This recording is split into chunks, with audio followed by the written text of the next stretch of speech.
اهلا بيكم في حلقه جديده من اومنيفيرس واتشر، استكمالا للحلقات اللي بنتكلم فيها عن الكائنات فائقه القوى في مارفل. النهارده هنتكلم على إلدرز اوف ذا يونيفرس وناخد فكره عنهم وعن قدراتهم في الكوميكس.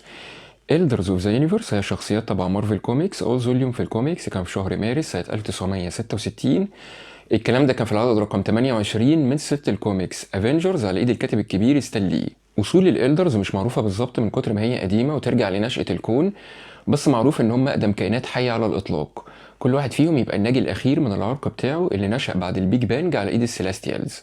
طبقا لأوبليتريتور هو عمره 5.5 مليار سنة. باقي الإلدرز قده في السن وهم خالدين. وطبقا لكلامه برضو كل واحد فيهم مش بس هو الناجي الأخير من العرق بتاعه، لأ ده الناجي الأخير من المجرة بالكامل. هما مش قوة كونية مجردة، بس عندهم كوزميك باور. هما نادرا لما بيتقابلوا، بس لما بيتقابلوا بيكونوا على سطح كوكب ايجو ذا ليفنج بلانيت اللي معتبرينه واحد منهم. لو هيتقابلوا في مكان تاني ايجو مش بيعرف يحضر، وعلشان هم قد بعض في السن معتبرين بعض اخوات. كل واحد فيهم طور هدف يسعى من اجله. انت عندك واحدة زي مرات الكوليكتور ما كانش عندها هدف فزهقت من الحياة وماتت، وبيبان من اساميهم ايه الهدف بتاعهم. يعني باين قوي الهدف بتاع رانر وكوليكتور وشامبيون وغيرهم. وطبعا اشهر إلدرز اوف ذا يونيفرس هم الكوليكتور وجراند ماستر. واحد منهم اللي هو الجراند ماستر كان عنده مخطط لقتل جالاكتوس باستخدام الانفينيتي ستونز، فالكون الحالي ينهار. هم هينجوا من البيج كرانش بتاعت موت الكون الحالي والبيج بانج بتاعت نشأة الكون الجديد، عشان هم مش بيموتوا ويبقوا كائنات شبه جالاكتوس. بس بنشوف ان سيلفر سيرفر بيحبط المخطط ده. 5 منهم جالاكتوس بيبلعهم بيبقوا في بطنه، و3 بيتشدوا عبر ثقب اسود بيروحوا بعد تاني.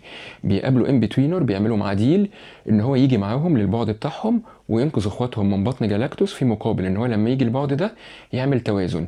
بيعرف ان هو مش هيقدر يقتل جالاكتوس في البعد ده، فبيقرر ان هو يرميه في ثقب اسود عشان يروح البعد بتاعه عشان يعرف يقتله. بس الإلدرز بيعترضوا عشان اخواتهم لسه في بطن جالاكتوس. بيتخانق منهم بيستدعي لهم ديس وبيجبرها انها تقتلهم، على الرغم ان هي ما كانتش عايزه تعمل كده وبتفضل فاكره الموضوع ده لان بتوينر. بعد كده بنشوف ان الخمسه الإلدرز بيتحرروا كده كده. الاحجار بتاعت الابديه بتتوزع، بتبقى مع كذا واحد. بنشوف ان حجر الروح بيبقى مع ان بتوينر، القوه بيبقى مع شامبيون، الزمن مع جارنر، العقل مع جراند ماستر، الواقع مع الكوليكتور، والفضاء بيبقى مع رانر. وكده كده الاحجار بياخدها سانوس. بعد كده باستخدام كوزميك كيوب مسروق بيستدعي 3 من الإلدرز، وبيبقى معاهم سترينجر وان بتوينر. بيستعرض عضلاته عليهم، بيتفشخر ان هو معاه كوزميك كيوب، بيوديهم الكانسر فيرس. بيحصلهم بعد كده الافنجرز وجارديانز اوف ذا جالاكسي. الإلدرز بيتحدوا مع الأبطال، بيرجعوا كوكب الأرض، بيستخدموا سلاح من مقتنيات الكوليكتور، بيتم إضعاف سانوس والأبطال بتغلبه في الآخر. وبيجي الإلدرز بياخدوا سانوس كجزء من الاتفاق بتاعهم مع الأبطال عشان يحددوا مصيره. بعد كده بنشوف إن في كائن اسمه أويرنس، ده يبقى آخر ناجي من العرق بتاعه اللي كان موجود في الكون القديم. البيج بانج بتاعت نشأة الكون الحالي تسببت في موت العرق بتاعه بالكامل باستثنائه هو قرر ان هو يمتص الوعي بتاع آلاف الكواكب عشان يكون زي وقود وطاقة ليه. الإلدرز بيحاولوا يتصدوا له بس بيفشلوا. في واحد منهم اسمه كونتمبليتور بيقرر ان هو يأسس فريق ديدبول كور على الرغم من معارضة جراند ماستر وشامبيون. وبسبب الطبيعة العقلية الغير مستقرة لأفراد الفريق، أويرنس مش بيعرف يمتص الوعي بتاعهم. الفريق بعد كده بيعرفوا يغلبوه يقتلوه. بعد تدمير المالتيفيرس وبداية الإيتريشن الجديدة، الإلدرز بيكتشفوا بقايا الباتل وورلد اللي كان بيحكمه دكتور دوم. بيلاقوا عنصر قوي جدا اسمه ايزو 8 يعرف باسم نيترينيوم. المادة دي قوية جدا لدرجة ان كوليكتور قال عنها انها بتديك قوة تخليك تنافس بيها الآلهة. بيقرروا ان هم يعملوا ما بينهم بطولة، الكسبان فيها هياخد اقوى شكل من اشكال الايزو 8 اللي يعرف باسم الايزو سفير. البطولة دي هتتم على سطح الباتل وورلد. كل إلدر هيبقى ليه بطل. خطفوا الأبطال من جميع أنحاء المالتيفيرس عشان يخشوا في بطولة ومنافسة حتى الموت. بيتفضل في الآخر بطلين، اللي هو بطل جراند ماستر والكوليكتور، بس الاتنين دول بيخونوا السادة بتوعهم وبياخد الايزو سفير لنفسه وبيرجع الإلدرز لإير 616. احنا دلوقتي ممكن نتكلم على قدراتهم. هي قدراتهم؟ هم عندهم طاقة وقوة بدائية متبقية من البيج بانج، مش معروف بالظبط ازاي حصلوا عليها، بس أخدت منهم سنين على ما عرفوا يستخدموها. اديتهم قدرات جسدية وذهنية، كل واحد عنده قدرات مختلفة عن الباقي.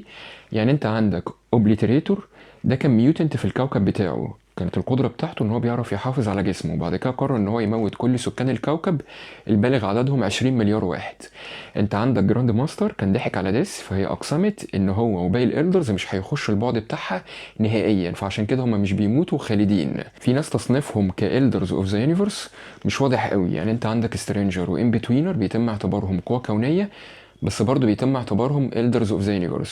وطبعا الالدرز اقل في القوة في التسلسل الهرمي بتاع الكون من القوى الكونية المجردة، ومن السيلاستيالز ومن جالاكتوس ومن الواتشرز. بالنسبة لظهورهم في الأعمال الفنية، فأنت عندك جراند ماستر ظهر في مسلسلات الأنيميشن فانتاستيك فور، وورلد جريتست هيروز، سوبر هيرو سكواد شو، هالك اند ايجنتس اوف سماش. وهو والكوليكتور ظهروا في مسلسل الأنيميشن التيميت سبايدر مان. وفي إلدرز ظهروا في جارديانز اوف ذا جالاكسي. بالنسبة لعالم مارفل السينمائي، فظهر الكوليكتور وجراند ماستر وظهر ايجو ذا ليفنج بلانيت، على الرغم ان مارفل قدمته ان هو سلاستيال. بس كده دي كانت حلقة سريعة اتكلمنا فيها على إلدرز اوف ذا يونيفرس في الكوميكس. انا عايزك دلوقتي تقولي في الكومنتس انت ايه رأيك في الشخصيات دي، متشوق انك تشوف منهم اكتر في عالم مارفل السينمائي، ولا كفاية الكوليكتور وجراند ماستر؟ احنا الحلقة الجاية هنتكلم على حاجة جديدة. لغاية الحلقة الجاية ما تنساش تعمل لايك وشير، ولو انت مش عامل سبسكرايب اعمل، وما تنساش تضرب الجرس.